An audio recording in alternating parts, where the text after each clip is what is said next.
সুবিশাল তৃণভূমি, নির্জন মরুভূমি আর দিগন্ত বিস্তৃত নীল আকাশ।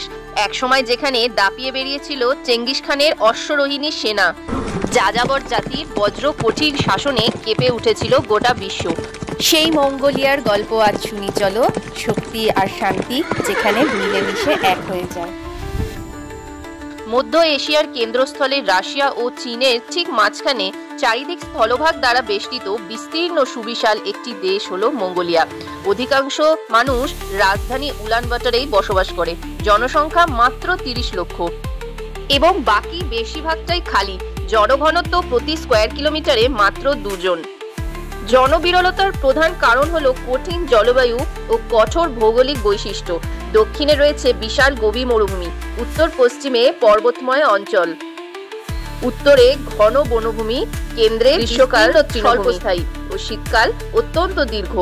কঠোর শীতকালে তাপমাত্রা নেমে যায় প্রায় -40 ডিগ্রি পর্যন্ত। চরম জলবায়ুর কারণে স্থায়ী কৃষিক্ষেত্র এবং বৃহৎ জনবসতি গড়ে ওঠেনি। 30% পপুলেশন তাই আজও বিশেষভাবে তৈরি গের নামক এক প্রকার তাঁবুতেই তারা বসবাস করে, যা সহজে স্থানান্তরিত করা যায়। এখানকার বাতাসে মিশে আছে হাজার হাজার বছরের যাযাবর সংস্কৃতির গল্প, অশ্বরোহী বাহিনীর সাহসিকতা আর সীমাহীন স্বাধীনতার অনুরণন।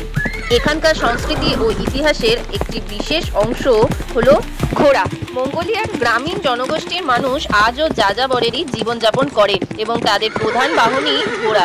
শিশুরা অনেক ছোট বয়স থেকেই অশ্বারোহণ করতে শিখে যায়। নাদাম ফেস্টিভ্যাল, যা কিনা মঙ্গোলিয়ার প্রধান ঐতিহ্যবাহী ক্রীড়া প্রতিযোগিতা, সেখানে হর্স রাইডিংই অন্যতম প্রধান আকর্ষণ। শিশু জকিরা 5 থেকে 12 বছর বয়সেই প্রতিযোগিতায় অংশগ্রহণ করে। নর্মাল হর্স রাইডিংগুলি হয় 30 থেকে 40 কিলোমিটার, যা বিশ্বের অন্যান্য হর্স রাইডিং এর থেকে অনেকটাই দীর্ঘ। মঙ্গোলিয়ান অশ্বারোহীরা খুবই দক্ষ।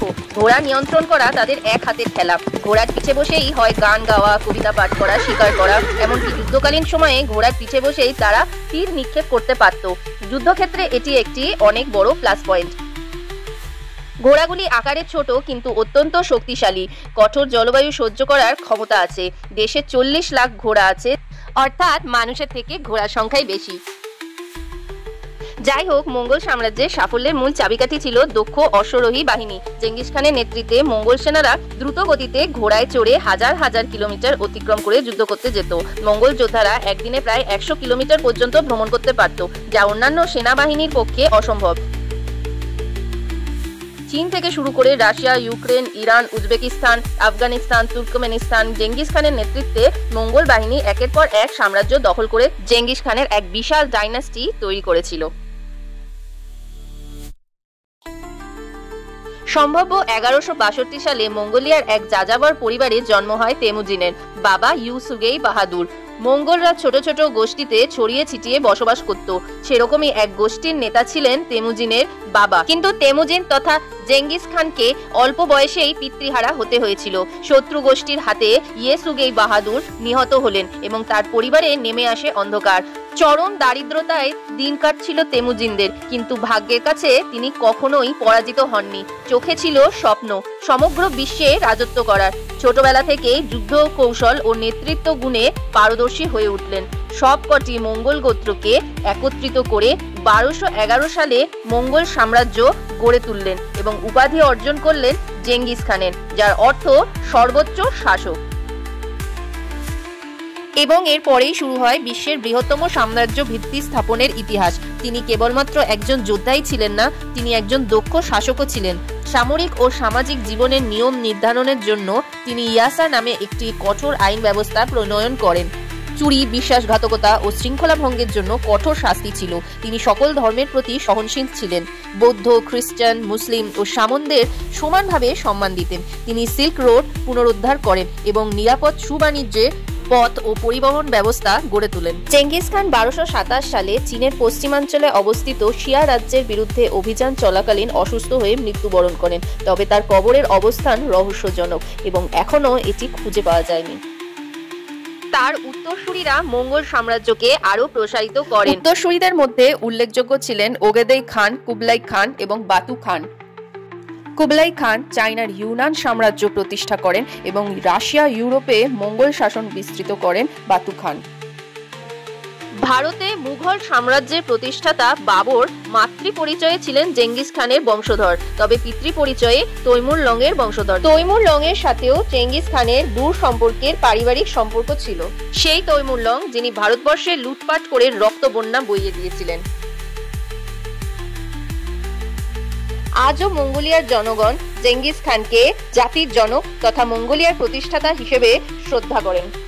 তার নামে বহু স্থাপনা, রাস্তাঘাট ও প্রতিষ্ঠানের নামকরণ করা হয়েছে। Genghis Khan international airport, Genghis Khan museum, currency ও মুদ্রায় তারই প্রতিকৃতি। উলানবাটার শহরের আউটস্কার্টসে বিশাল ভাস্কর্য আছে চেঙ্গিস খানের উদ্দেশ্যে। এই ফটোটা ভিডিওর প্রথম দিকে তোমাদের দেখিয়েছি, তাই না বন্ধুরা? মঙ্গল সাম্রাজ্যের পতনের পর মঙ্গোলিয়া দীর্ঘকাল চীন সাম্রাজ্যের অধীনে ছিল। 1691 সালে মানচু কিং মঙ্গোলিয়া দখল করেন এবং প্রায় 2 শতক ধরে সরাসরি শাসন করে।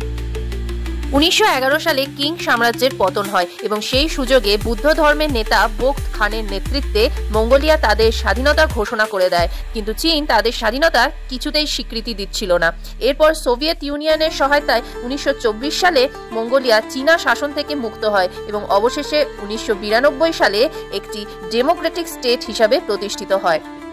রাজনৈতিক ও সামাজিক ইতিহাসের ন্যায় মঙ্গোলিয়ার ধর্মীয় ইতিহাসও রোমাঞ্চকর ও বহুমুখী। চেঙ্গিস খান এবং তার উত্তরসূরিরা পুজো করতেন দ্য ব্লু স্কাই টেংরি তথা আকাশ দেবতাকে। টেংরিজম অনুসরণ করলেও তারা রাজনৈতিক সুবিধার জন্য অন্যান্য ধর্মকেও সমর্থন করতেন এবং ধর্মীয় নেতাদের কর মুক্তির সুবিধা দিতেন। মঙ্গোলিয়ার প্রধান ধর্ম বৌদ্ধ ধর্ম ও সামনবাদ। সামনবাদ হলো প্রাচীন এক মঙ্গোলিয়ার ধর্ম যেখানে প্রাকৃতিক শক্তির আরাধনা করা হয়, যেমন পাহাড়, নদী, গাছ, আকাশ, আগুন। তারা মনে করেন এই সবকিছুই আত্মা বা শক্তি আছে, তাই তারা প্রকৃতিকে সম্মান ও উপাসনা করতেন। চেঙ্গিজমও এই সামনবাদেরই একটি অংশ। 16th সেঞ্চুরিতে তিব্বতীয় বৌদ্ধ ধর্ম অর্থাৎ লামাবাদ মঙ্গোলিয়ায় ব্যাপকভাবে ছড়িয়ে পড়ে। আলতান খান 1578 খ্রিস্টাব্দে তিব্বতীয় লামা সোনাম গিয়াৎসোকে আমন্ত্রণ জানান এবং তাকেই দালাই লামা উপাধি প্রদান করেন, যার অর্থ জ্ঞানের সমুদ্র। মঙ্গলরা বৌদ্ধ ধর্মকে জাতীয় ঐক্যের প্রতীক হিসেবে গ্রহণ করেন এবং 17th সেঞ্চুরির মধ্যে বৌদ্ধ ধর্ম মঙ্গোলিয়ায় ব্যাপকভাবে ছড়িয়ে পড়ে। মঙ্গল সমাজে 40%-এর বেশি পুরুষ সন্ন্যাসী হয়ে পড়েন। বড় বড় মঠ নির্মিত হয়। বৌদ্ধ ধর্ম ও সামনবাদ মিশ্রিত হয়ে এক বিশেষ মঙ্গোলীয় ধর্মীয় সংস্কৃতি গড়ে ওঠে।